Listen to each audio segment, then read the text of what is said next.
하나님의 말씀은 열왕기상 17장 1절에서 24절까지입니다. 주보에는 기재가 잘못되었습니다. 34절이 아니고 24절까지 말씀인데 함께 교독을 하도록 하겠습니다. 열왕기상 17장 1절에서 24절까지입니다. 구약성경 544쪽쯤 되겠습니다. 열왕기상 17장 1절에서 24절까지 말씀 한 절씩 교독하겠습니다. 길르앗에 우거하는 자 중 디셉 사람 엘리야가 아합에게 말하되 내가 숨기는 이스라엘의 하나님 여호와께서 살아계심을 두고 맹세하노니 내 말이 없으면 수년 동안 비도 이슬도 있지 아니하리라 하니라. 너는 여기서 떠나 동쪽으로 가서 요단 앞 그릿 시냇가에 숨고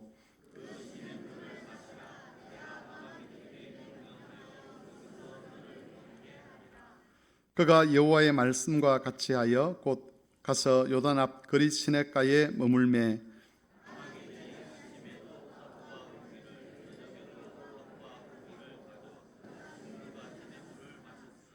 땅에 비가 내리지 아니하므로 얼마 후에 그 시내가 마르니라. 너는 일어나 시돈에 속한 사르밧으로 가서 거기 머물라. 내가 그곳 과부에게 명령하여 내게 음식을 주게 하였느니라.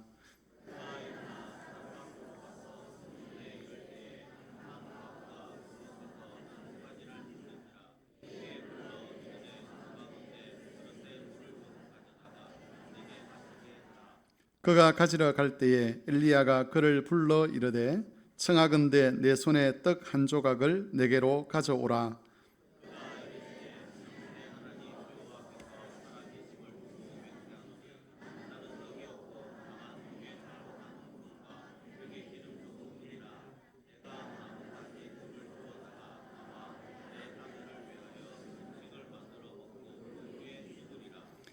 엘리야가 그에게 이르되 두려워하지 말고 가서 네 말대로 하려니와 먼저 그것으로 나를 위하여 작은 떡 한 개를 만들어 내게로 가져오고 그 후에 너와 내 아들을 위하여 만들라.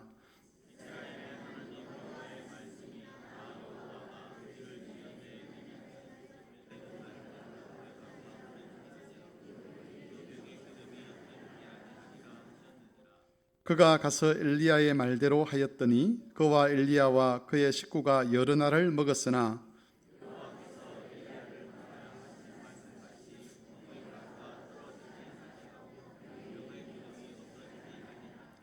일 후에 그 집 주인 되는 여인의 아들이 병들어 정세가 심히 위중하다가 숨이 끊어진지라.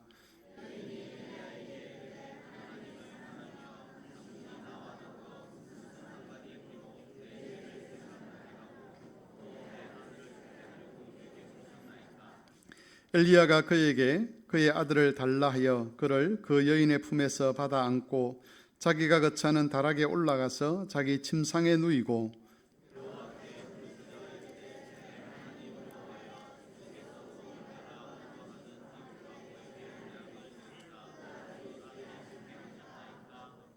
그 아이 위에 몸을 3번 펴서 엎드리고 여호와께 부르짖어 이르되 내 하나님 여호와여 원하건대 이 아이의 혼으로 그의 몸에 돌아오게 하옵소서 하니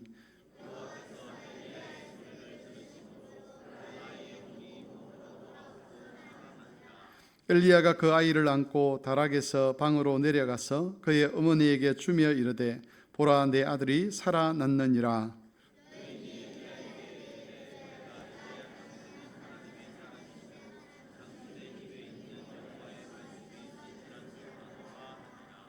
아멘. 너는 시냇가에 심은 나무라 찬송하겠습니다.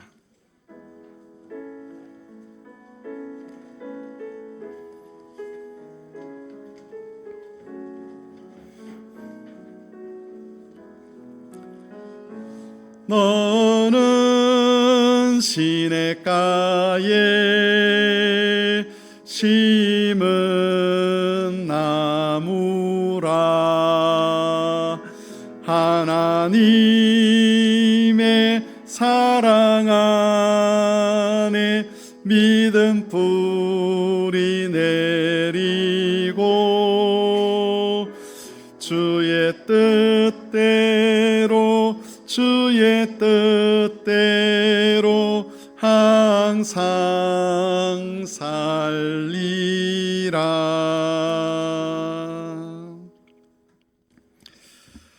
구약시대 이스라엘 백성들의 구원과 관련해서 하나님께서 크게 세 가지 직분을 세우셨습니다. 우리가 잘 알고 있는 왕과 제사장과 선지자입니다.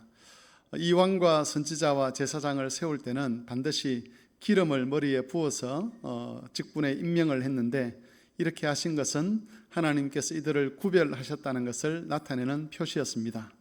이렇게 기름을 머리에 부어서 세우는 직분자들을 가리켜서 히브리어로 메시아라는 말을 사용을 했습니다. 그리고 이 메시아라는 말은 헬라어로 그리스로 번역할 때 우리가 잘 아는 그리스도라는 말로 번역이 됩니다. 우리가 예수님을 그리스도다 또는 메시아다 그렇게 말을 하는데, 이 말은 예수님이 기름 부음을 받고 직분에 임명되신 자다, 이런 의미입니다. 그래서 예수님을 가리켜서 우리는 왕이요 제사장이요 선지자다라고 그렇게 고백을 하는 것이지요. 우리는 지금까지 구약 이스라엘 역사를 쭉 다루면서 주로 왕들을 중심으로 그들의 역사를 다루었습니다. 이번에는 선지자들을 중심으로 하나님께서 어떻게 이스라엘의 구원에 관여하셨는가 하는 것을 살펴보고자 합니다. 구약시대의 가장 대표적인 선지자는 엘리야입니다. 예수님께서 변화산상에서 나타나셨을 때에 구약의 대표적인 인물 두 사람이 같이 나타나게 되는데, 한 사람은 모세였고 한 사람은 엘리야였습니다. 그래서 율법과 선지자를 대표하는 두 사람이 모세와 엘리야일 만큼 이 엘리야는 구약시대의 선지자들을 대표하는 인물로 그렇게 뽑을 수가 있습니다. 오늘은 그 엘리야를 통한 하나님의 사역에 관해서 살펴보려는 것입니다. 엘리야라고 하는 인물은 북왕국 이스라엘에서 사역을 했던 선지자였습니다. 엘리야 시대의 대표적인 왕이 아합이라는 왕이었습니다. 지난번에도 말씀을 드렸지만 이 아합이라는 왕은 여호와 보시기에 가장 악한 왕으로 그렇게 평가를 받았습니다. 16장 30절에서 34절을 보면 아합에 대한 이야기가 나오는데, 모든 사람보다 여호와 보시기에 더욱 악을 행했다라고 되어 있고, 느바세 아들 여로보암의 죄를 따라 행한 것을 가볍게 여겼다라고 그렇게 기록을 하고 있습니다. 이스라엘의 왕들이 이스라엘 북왕국 이스라엘의 초대 왕이었던 여로보암의 길로 행했는데, 특별히 그 길로 행한 자들에 대해서 하나님께서 얼마나 진노하시는가 하는 것은 바하사의 온 집안에 대해서 하나님이 어떻게 행하셨는가를 통해서 알 수가 있는데, 16장 4절을 보면 여로보암의 죄를 따랐던 그 바하사에 속한 사람들은 성읍에서 죽으면 개가 먹고 들에서 죽으면 새가 먹도록 하시겠다고 하나님께서 그렇게 저주를 쏟아부으셨습니다. 그리고 시므리가 왕에 오를 때에 바하사의 온 집안 사람들을 죽이는데, 큰 자나 작은 자나 그 친구들까지 하나님께서 다 멸하도록 그렇게 말씀을 하셨습니다. 그러니까 느바세 아들 여로보암의 죄를 따르는 것에 대해서 하나님께서 얼마나 진노하시는가 하는 것을 바하사의 그 집안을 멸하는 것을 통해서 하나님께서 보여주셨는데, 이 아합은 그걸 보고서도 느바세 아들 여로보암의 죄를 따르는 것을 가볍게 여길 정도로 악했다는 겁니다. 그래서 아합이 어떤 일을 했느냐 하면 이세벨을 아내로 삼고 바알을 섬기는데, 사마리아에 그 자기가 있는 그 왕궁에 바알 신전을 건축합니다. 그리고 그 신전 안에 바알을 위한 제단을 쌓았습니다. 그리고 아세라상도 함께 만들었습니다. 그 이전에 이스라엘의 모든 왕들보다 아합은 더 악한 왕이라고 평가를 받았습니다. 아합의 죄에 이스라엘 백성들이 동참을 하게 되죠. 그래서 이때로부터 시작해서 북왕국 이스라엘은 여호와의 백성임을 포기를 해버립니다. 하나님을 섬기는 선지자들, 그리고 하나님을 섬기는 자들을 박해하고 학대하고, 그러면서 바알 선지자와 아세라 선지자가 제사장 역할을 하면서 그들의 신앙을 이끄는 자가 되었다는 것이지요. 바로 이런 상태에서 북왕국 이스라엘은 그야말로 바알을 섬기는 나라로, 바알을 섬기는 민족으로 그렇게 전락을 하게 됩니다. 하나님께서 그들에게 보낸 선지자가 바로 엘리야입니다. 엘리야가 처음 그들에게 전했던 말씀이 오늘 우리가 읽었던 말씀이죠. 내가 섬기는 이스라엘의 하나님 여호와께서 살아계심을 두고 맹세하노니 내 말이 없으면 수년 동안 비도 이슬도 있지 아니할 것이다 라고 그렇게 선언을 했습니다. 여러분, 이 선언에는 두 가지 의미가 있습니다. 첫 번째는 바알 신앙에 대한 도전장입니다. 바알이라고 하는 신은 비를 주관하는 신으로 알려져 있었습니다. 풍요를 주관하는 신이지요.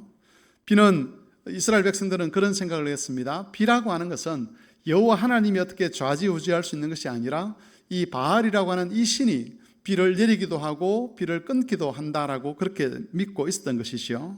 그런데 이 엘리야 선지자가 여호와의 이름으로 예언을 하면서 내 말이 없으면 비도 이슬도 수년간 내리지 않을 것이다 라고 그렇게 선언을 한 겁니다. 이것은 바알이 하나님인지 아니면 여호와가 참 하나님인지 너희가 잘 살펴보라는 그런 의미였습니다. 두 번째로 이것은 이스라엘 백성들을 향한 하나님의 심판을 나타내는 것이었습니다. 신명기 11장 16절에서 17절 말씀에 보면 이스라엘 백성들에게 하나님께서 비를 내리지 않도록 하는 벌에 대해서 말씀하시는데 언제 그렇게 말씀하시는가 하면 이렇게 말씀하십니다. 너희는 스스로 삼가라. 두렵건대 마음에 미혹하여 돌이켜 다른 신들을 섬기며 그들에게 절함으로써 여호와께서 너희에게 진노하사 하늘을 닫아 비를 내리지 아니하여 땅이 소산을 내지 않게 하심으로 너희가 여호와께서 주신 아름다운 땅에서 속히 멸망할까 하노라. 우상 숭배의 죄를 하나님께서 벌하시기 위해서 내리시는 징계가 바로 비를 닫아버리는 겁니다. 비를 내리지 않게 하고 그로 인해서 이스라엘 백성들이 기아와 굶주림에 시달리도록 고통받도록 하는 것, 그것이 하나님께서 내리신 언약의 저주였습니다. 만일 이스라엘 백성들이 하나님의 말씀을 제대로 알았더라면 자신들에게 닥친 그 상황이 어떤 상황인지 이해를 했을 것입니다. 지금 하나님께서 우리에 대해서 진노하고 계시는 거구나. 여기서 벗어나기 위해서는 우리가 하나님께로 돌아가야 되는구나 라고 깨닫도록 하기 위해서 하나님께서 비를 닫게 하신 것입니다. 그리고 이렇게 말을 전한 엘리야는 그 후에 바로 사마리아를 떠나서 그릿 시냇가로 가게 됩니다. 하나님께서 선지자를 그쪽으로 보내시는 것이지요. 여러분, 이 선지자가 이스라엘을 떠나서 그릿 시냇가로 가는 것은 가뭄을 피해서 떠나가는 것도 아니고 아합의 박해를 피해서 도망치는 것도 아니었습니다. 선지자가 떠난다는 것은 말씀이 떠난다는 것이죠.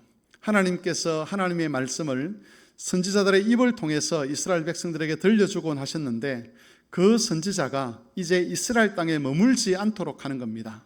그 선지자가 이스라엘을 떠나도록 하는 것, 그게 바로 엘리야가 이스라엘을 떠나서 그릿 시냇가로 가는 것의 의미였습니다. 아모스 8장 11절에서 13절에 보면 이런 말씀이 있습니다. 잘 들어보십시오.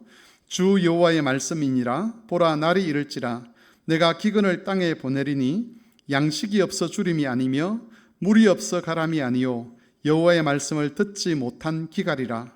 사람이 이 바다에서 저 바다까지 북쪽에서 동쪽까지 비틀거리며 여호와의 말씀을 구하려고 돌아다녀도 얻지 못하리니 그날의 아름다운 처녀와 젊은 남자가 다 갈라여 쓰러지리라. 하나님께서 비를 내리는 저주를 이스라엘 백성들에게 보여주셨지만 진짜 하나님의 저주는 그게 아니라는 겁니다. 비가 오지 않아서 곡식을 얻지 못하고 또 그래서 굶주리는 것, 그게 진짜 불행한 일이 아니라 하나님의 진짜 저주는 하나님의 말씀을 그 백성들에게 거두시는 일이었습니다. 그래서 선지자가 떠난다는 것은 곧 하나님이 떠나시는 것과 다름이 없는 것이죠. 하나님께서 너희를 버리셨다라고 지금 선지자가 그 땅을 떠나는 것을 통해서 이스라엘 백성들에게 경고를 하시는 겁니다. 너희가 우상을 숭배하고 하나님 말씀을 듣지 아니하고 우상 숭배와 아울러서 악을 행함으로 악한 것을 선택함으로써 도무지 하나님께서 너희와 함께 할 수 없다는 것을 선지자를 이스라엘 나라에서 다른 곳으로 옮기심으로써 하나님이 보여주시는 겁니다. 여러분, 하나님께서 엘리야를 처음 보내신 곳이 그릿 시냇가입니다. 그 그릿 시냇가에서 엘리야는 시냇물을 마시며 까마귀를 통해서 제공되는 양식을 먹었습니다. 까마귀는 부정한 짐승이죠.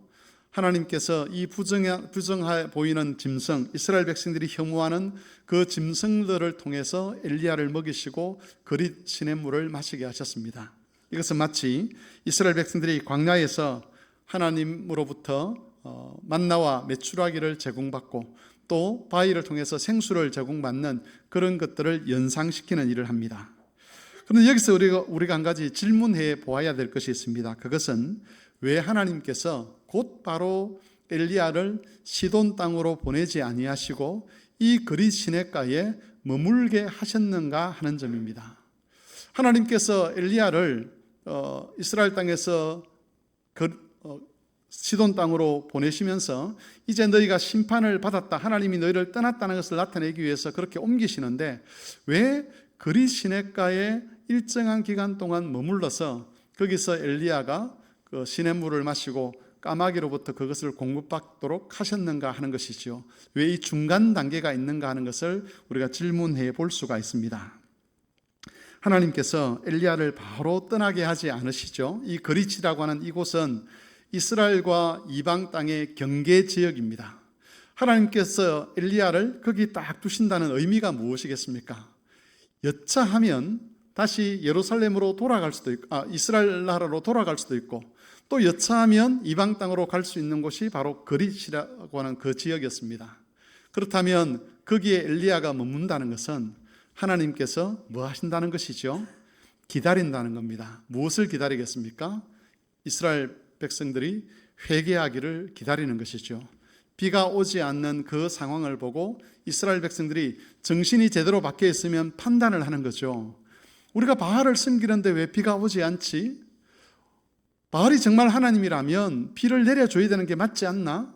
그런데 여호와께서 엘리야를 통해서 자기의 말이 없으면 비가 오지 않을 거라고 했는데 그러면 여호와의 말씀이 맞는 게 아닌가? 우리가 여호와께로 돌아가야 되는 것이 아닌가라고 그렇게 판단하고 자기들의 죄를 회개하고 하나님께 돌아오도록 하기 위해서 하나님이 기다리고 있는 겁니다. 이스라엘과 그리고 이방 땅의 딱 경계 지점에 엘리야를 두심으로써 하나님이 그들의 회개를 기다리고 있다는 것을 보여주시는 것이지요.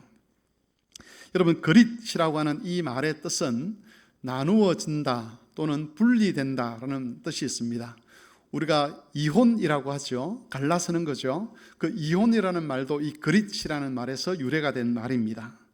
마치 하나님은 이혼장을 들고서 이스라엘 백성들을 향해서 마지막으로 경고하는 것과 같습니다. 너희가 하나님께로 돌아오면 이 이혼장을 내가 찢어버릴 것이고 너희가 돌아오지 아니하면 이 이혼장대로 너희와 내가 헤어지겠다라고 그렇게 지금 말씀하고 있는 겁니다. 이스라엘 백성들이 결정을 해야 되죠.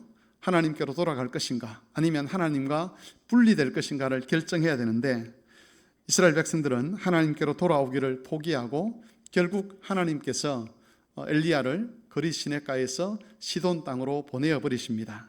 그들을 완전히 버리셨다는 것을 의미하는 것이지요. 그래서 여러분, 그릿이라고 하는 여기 이 장소는 여호와의 인자와 자비를 나타내는 장소라고 할 수가 있습니다. 회개를 기다리시는 하나님입니다. 자기 백성이 범죄하고 자기 백성이 악을 선택한 그런 상황에서도 끝까지 그 백성들을 포기하지 않으려고 하시는 그 하나님의 언약적 사랑이 이 그릿이라는 장소를 통해서 드러나고 있는 겁니다. 그러나 앞에서 말씀드린 것처럼 가뭄에도 이스라엘 백성들은 회개하지 않습니다. 우리가 이스라엘 백성들의 이런 고집스러운 것을 통해서 죄라고 하는 것이 얼마나 사람들에게 깊이 뿌리 박히게 되는가를 배우게 되죠. 언약의 저주를 받아들이지 않고 그들은 여전히 바알을 의지하려고 합니다. 바알이 거짓심이 드러났음에도 불구하고 그 바알 신앙을 끝까지 포기하지 않으려고 하는 겁니다. 하나님께서는 그릿을 떠나서 이 엘리야를 시돈으로 떠나보내게 하십니다. 여호와께서 더 이상 이스라엘과 함께하지 않는다는 것을 이 선지자의 행동을 통해서 이스라엘 백성들에게 알리시는 것이지요. 여러분, 죄에 대한 고집과 회개하지 않는 그런 불신앙에게는 결국 언약적 저주밖에 남을 것이 없습니다. 여호와께서 약속하신 언약의 복은 죄를 회개하고 악을 멀리하여서 여호와의 말씀에 신실하게 순종하는 자들에게만 임하는 복이라는 것을 우리가 알아야 합니다. 우리가 하나님의 은혜를 받고서 그 놀라운 구원을 받았음에도 불구하고 하나님 말씀에 신실하지 않는다는 것은 결국 하나님을 멸시한다는 것이고 하나님의 구원을 조롱하는 것일 수밖에 없는데, 그렇게 하나님을 멸시하고 하나님의 구원을 조롱한 사람이 하나님으로부터 복받기를 기대한다는 것, 그것만큼 맞지 않는 이야기가 없다는 겁니다. 구원에 합당한 삶이라는 것, 또 언약의 복을 기대하는 삶이라는 것은 하나님께서 그리스도를 통해서 우리에게 신실하셨던 것처럼 우리 역시 하나님 말씀에 순종하며 신실할 때에 그 언약의 복이 우리에게 임할 수가 있는 것이지요. 하나님께서 엘리야를 보내신 곳은 시돈이라는 곳입니다. 시돈은 이세벨의 고향이기도 합니다. 바로 이 아합의 아내였던 이세벨, 바알 숭배자였던 이세벨의 고향입니다. 그래서 시돈은 바알 신앙이 편만한 곳이었습니다. 원래 북왕국 이스라엘, 남왕국 유다, 여기는 여호와께 대한 신앙이 편만해야 되는 것이지요. 그런데 이세벨이 가져온 그 바알 신앙이 이스라엘을 잠식한 그런 상태에서 하나님께서 엘리야를 이제 떠나게 하셔서 보내신 곳이 어디냐 하면 이 이세벨의 고향, 이세벨의 나라 시돈이었다는 겁니다. 바알 신앙이 편만한 그곳에 하나님께서 엘리야를 보내셨습니다. 문제는 그곳에도 가뭄이 왔다는 것이죠. 이것은 바알 신앙이 허상임을 드러내는 겁니다. 엘리야는 거기서 여호와의 섭리로 인해서 한 과부를 만납니다. 그리고 그 과부는 여호와의 선지자인 엘리야를 대접했습니다. 마지막 남은 식량을 여호와의 선지자인 엘리야를 섬기는 데 사용을 했습니다.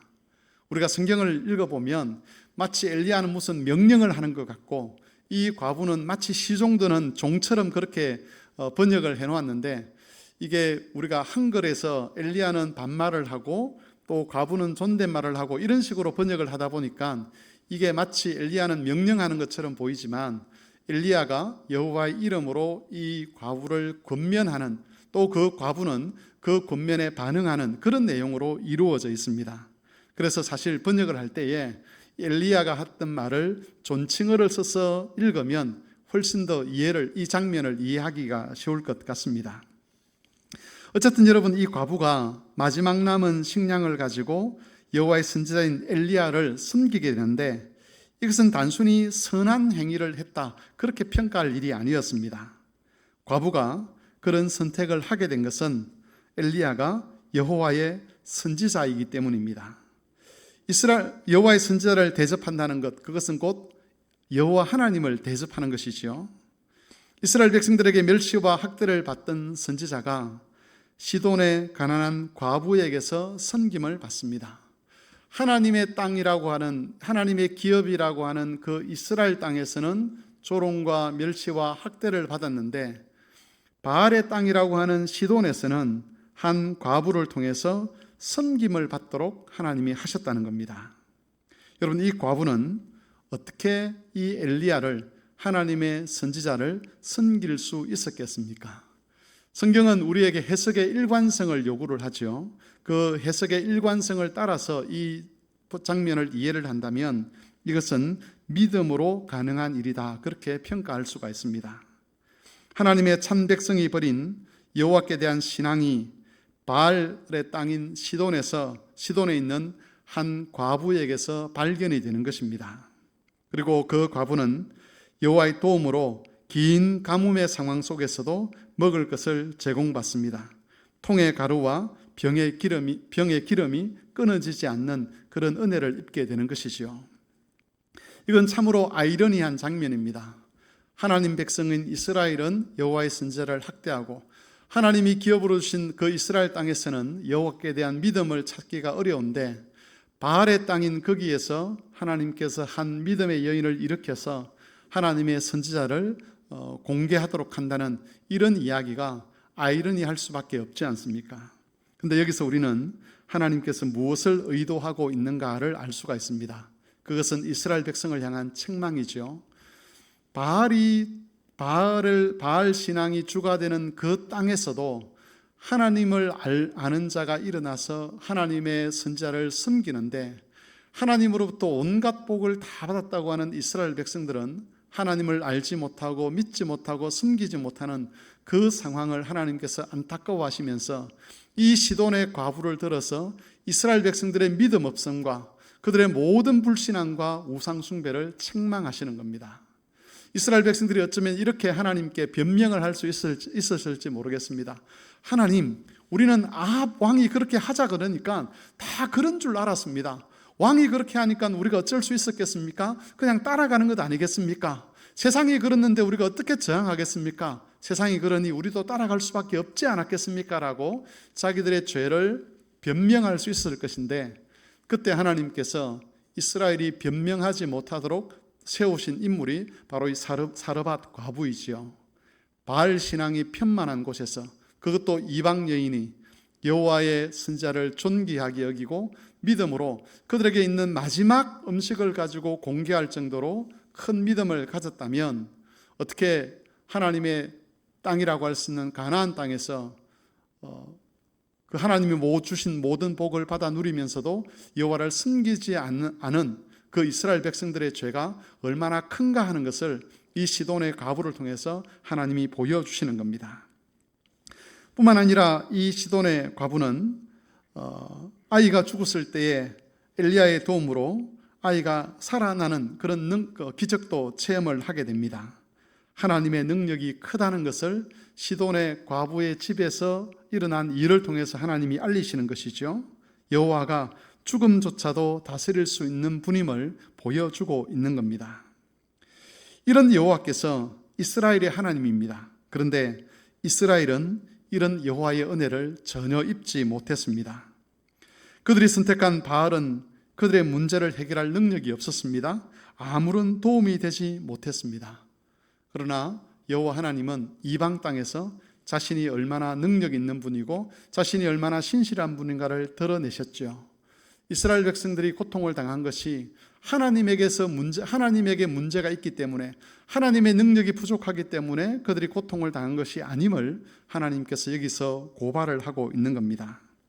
만일 이스라엘이 바알의 신앙을 버리고 여호와께로 돌아온다면 시돈의 과부가 누렸던 이런 복을 그들도 누리게 되었을 겁니다. 그러기 위해서는 그들은 엘리야 선지자를 통해서 증거되는 말씀을 들어야만 했습니다. 말씀을 듣고 순종하여서 하나님 백성의 삶으로 돌아설 때에 언약의 복을 그들이 누리는 것이죠. 하나님께서 엘리야를 시돈으로 보내신 것은 한편으로는 이스라엘을 심판하는 것인가 동시에, 다른 한편으로는 이스라엘 백성들로 하여금 깨닫도록 하기 위한 하나님의 호소였다라고 그렇게 볼 수가 있습니다. 하나님께서 우리가 죄를 고집하고 악을 고집할 때 우리를 심판하실 겁니다. 징계하시는 것이죠. 그런데 그 징계를 잠깐만 뒤집어 보면 거기에는 우리에 대한 하나님의 언약적 사랑이 담겨 있음을 알 수가 있습니다. 하나님께서 이스라엘을 심판하시지만 영원히 심판하지 않으실 것을 이 시돈 과부에게서 일어난 일을 통해서 이스라엘 백성들에게 보여주시는 겁니다. 심판하시지만 동시에 자기 백성을 향하여 호소하시는 하나님의 모습을 우리는 엘리야의 행적을 통해서 발견하게 되는 것입니다. 말씀을 정리하도록 하겠습니다. 오늘 세 가지를 말씀을 드렸습니다. 첫 번째는 불순종은 심판을 낳는다는 것이지요. 불순종하면서도 복을 기대하는 것은 어리석은 것입니다. 하나님은 불순종하는 백성들과 함께 하지 않습니다. 만일 불순종하는 사람들이 복을 누리는 것처럼 보인다면 그것은 하나님이 그를 방치하는 것이다, 그렇게 볼 수가 있겠습니다. 두 번째로는 하나님의 저주의 핵심은 말씀을 빼앗아 가는 겁니다. 우리는 하나님 말씀이 사라지는 것을 두려워할 줄 알아야만 합니다. 개인적으로든 공동체적으로든 참 말씀이 사라지는 곳에는 결국 죽음밖에 또 심판밖에 남는 것이 없습니다. 성도님들 중에서 자신의 삶을 스스로 한번 잘 돌아보셔서 만일 이런 일들이 있다라고 하면 그때는 정말 경각심을 가져야 할 때입니다. 내가 하나님의 말씀 듣는 자리에 반드시 가야 되는 자리에 가지 않는데 아무런 문제가 일어나지 않는다라는 그런 것들이 반복된다면 그 상황은 내 의도대로 되었다 또는 내가 무사하다 그렇게 해서 안심할 일이 아니라는 것이지요. 어쩌면 가장 두려운 상황에 지금 직면해 있는 것일지도 모른다는 생각을 해야 합니다. 하나님께서는 자기 백성을 복 주실 때에 반드시 말씀을 듣는 자리를 통해서 복을 주시는데 그 자리에 가지 않아도 아무런 일이 일어나지 않는다. 그것은 아주 심각한 상황이라는 것을 꼭 기억하시기를 바랍니다. 세 번째로 이스라엘의 고통은 하나님 때문이 아니었습니다. 이방 땅 그리고 바알의 땅이라고 할 수 있는 시돈 땅에서도 하나님은 당신의 능력과 영광을 나타내셨습니다. 하물며 이스라엘 백성들이 살고 있는 그 땅에 하나님께서 작정하신다면 얼마나 큰 영광과 능력이 나타날 수 있었겠습니까? 이스라엘이 이 영광과 능력에 참여하기 위해서는 회개하고 말씀에 순종해야만 했습니다. 하나님은 자기 백성을 영화롭게 하는 것을 기뻐하시는 분입니다. 하나님은 우리에게 언약의 복을 주시는 것을 정말 즐거워하시는 분입니다. 이런 하나님의 뜻이 우리 가운데 이루어지기 위해서는 앞에서 말씀드린 대로 하나님의 신실함과 같이 우리가 하나님께 신실해지는 겁니다. 물론 우리가 실수할 수 있고 또 범죄할 수 있습니다. 그러나 그 실수와 범죄를 끝까지 고집하면서 하나님께로 돌아가지 않겠다라고 그렇게 우긴다면 그것은 신실함이 아니죠. 신실함이라고 하는 것은 혹 실수했을지라도 혹 범죄했을지라도 하나님이 용서하신다는 그 약속의 말씀을 믿고 하나님께로 돌아가는 겁니다. 잘했느냐 잘못했느냐 그것도 중요하지만 그 잘못이 드러났을 때에 그 다음에 어떤 태도를 보이느냐 하는 것이 훨씬 더 중요하다고 볼 수가 있습니다. 우리 성막교회 성도들은 죄를 고집하는 그런 성도가 되지 않았으면 좋겠습니다. 죄를 고집한 것 때문에 하나님의 징계를 받는 성도가 아니라 경건하게 살아가는 성도가 되기를 바라고 혹 잘못되었을 때는 회개하고 하나님께로 돌아와서 주의 은혜 안에서 복을 누리는 그런 삶을 사는 성도들이 되실 수 있기를 바랍니다. 말씀을 생각하면서 찬송가 435장을